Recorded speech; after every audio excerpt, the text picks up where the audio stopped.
Pada video berikut, aku akan berbagi tentang analisis MANOVA.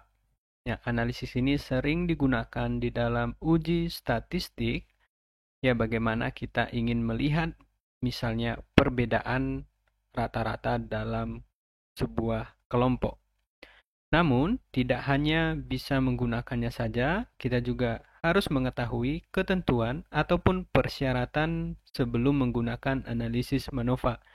Pada video kali ini aku akan menjelaskan ya bagaimana syarat-syarat dalam uji MANOVA. Silahkan teman-teman saksikan seterusnya pada video ini. Yang pertama sekali, kita mungkin ya, teman-teman juga mungkin pernah mendengar ada uji ANOVA dan MANOVA. Nah, apa perbedaan dari uji ini? Untuk uji MANOVA, ya, uji ANOVA ini sering juga disebut uji ANAVA ataupun ANOVA sama-sama saja. Nah, peneliti itu hendak menguji perbedaan nilai rata-rata kelompok kategori variabel independen terhadap variabel dependen tunggal. Sedangkan kalau uji MANOVA itu adalah peneliti hendak menguji perbedaan nilai rata-rata kelompok kategori beberapa variabel dependen secara bersamaan yang dipengaruhi satu atau lebih variabel independen.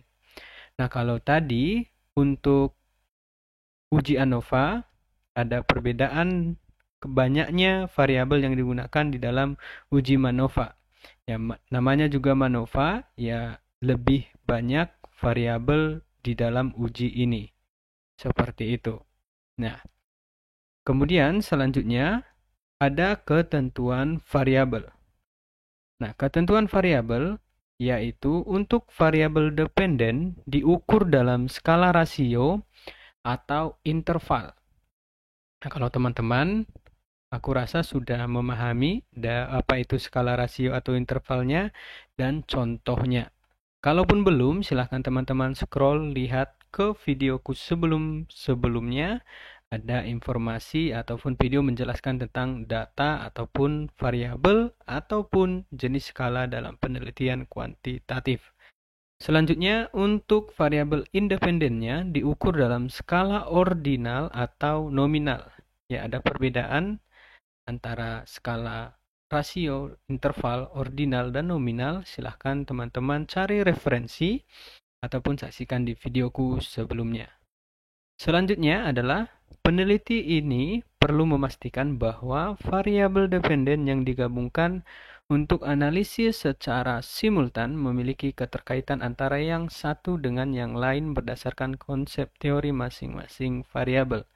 Mengapa? Karena di dalam uji ini perlu sekali kita memahami bahwa konsep ataupun teori yang kita gunakan pada variabel itu adalah memiliki keterkaitan.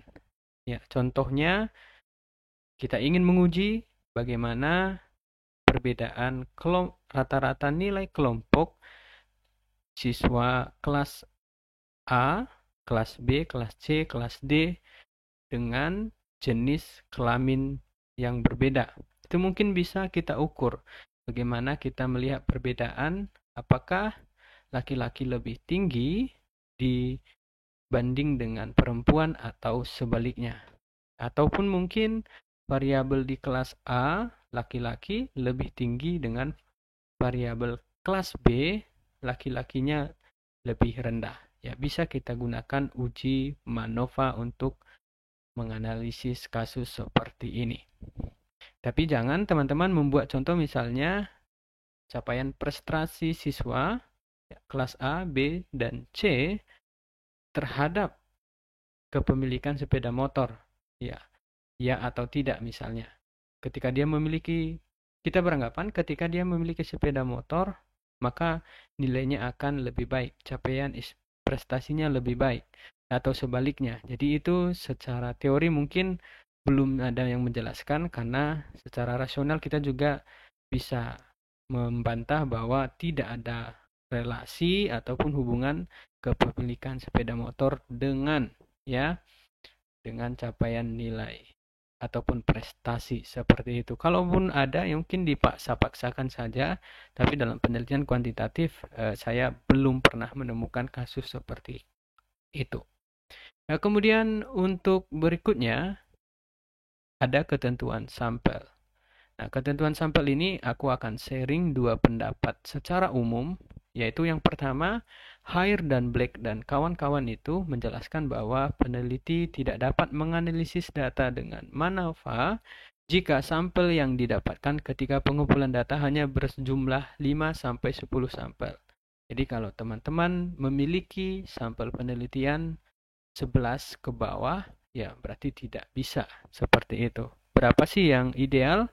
Nah, kalau menurut Hare dan Black ini, syarat sampel yang khusus untuk variabel dependen adalah 20, sedangkan yang ideal menurutnya adalah 80. Jadi, kalau kita memiliki contoh kasus misalnya siswa kelas A, B, C, dan D, ya harapannya 4 kelompok itu ya memiliki siswanya lebih dari 80 akan lebih bagus. Yang kedua, menurut Palan, itu ukuran minimal sampel adalah setiap kelompok variabel dependen ialah 30. Ada perbedaan dengan Hare dan Black, artinya masih di atas 10 sampel ya teman-teman. Jadi kalau menggunakan dua pendapat ini, kita udah bisa aman di angka 20 untuk variabel dependennya, sedangkan kalau lebih aman lagi bisa sampai 30 bahkan 80 seperti itu. Nah, poin berikutnya tentang ketentuan sampel ini adalah jumlah sampel untuk masing-masing kelompok variabel harus sama untuk memberikan kecukupan data yang dianalisis dengan MANOVA. Jadi, kalau teman-teman memiliki misalnya tadi siswa kelas A, B, dan C, dan D, harapannya itu sama karena akan mempengaruhi kecukupan data serta keseimbangan data ketika uji perbedaan. Walaupun mungkin tidak sama, kita perlu melihat distribusi datanya apakah normal atau tidak, atau bagaimana penyebaran datanya. Ya, seperti itu.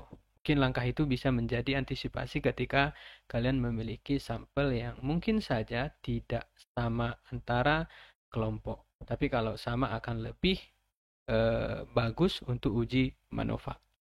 Nah, mungkin itu 3 ketentuan ya. Tadi perbedaan, kemudian ada ketentuan variabel, dan terakhir ketentuan sampel. Aku sarankan teman-teman tetap mencari informasi dari buku dukungan, terutama tentang metode penelitian kuantitatif ataupun statistika dari literatur yang bisa teman-teman akses. Nah, ada satu buku yang aku rekomendasikan dan informasi ini banyak saya dapatkan dari buku ini, yaitu buku dari Agustinus Bandur serta Harjanto Prabowo tentang metode penelitian kuantitatif. Di situ nanti ada penjelasan metodologinya sampai ke penggunaan aplikasi pengolah datanya. Mungkin itu saja untuk sharing video kali ini. Semoga bermanfaat teman-teman. Semoga apapun uji statistik yang ingin kalian lakukan, kalian uji, semoga tetap mengarah kepada ketentuan dan juga persyaratan uji statistik sendiri. Karena di dalam menggunakan aplikasi pengolah data, kebanyakan ketika kita uji dia akan tetap mengeluarkan hasil ya, ataupun mengeluarkan output. Tetapi kita tidak akan bisa menentukan itu benar kalau secara teorinya kita tidak memahami. Seperti itu, semoga bermanfaat. Sampai jumpa pada video selanjutnya. Terima kasih.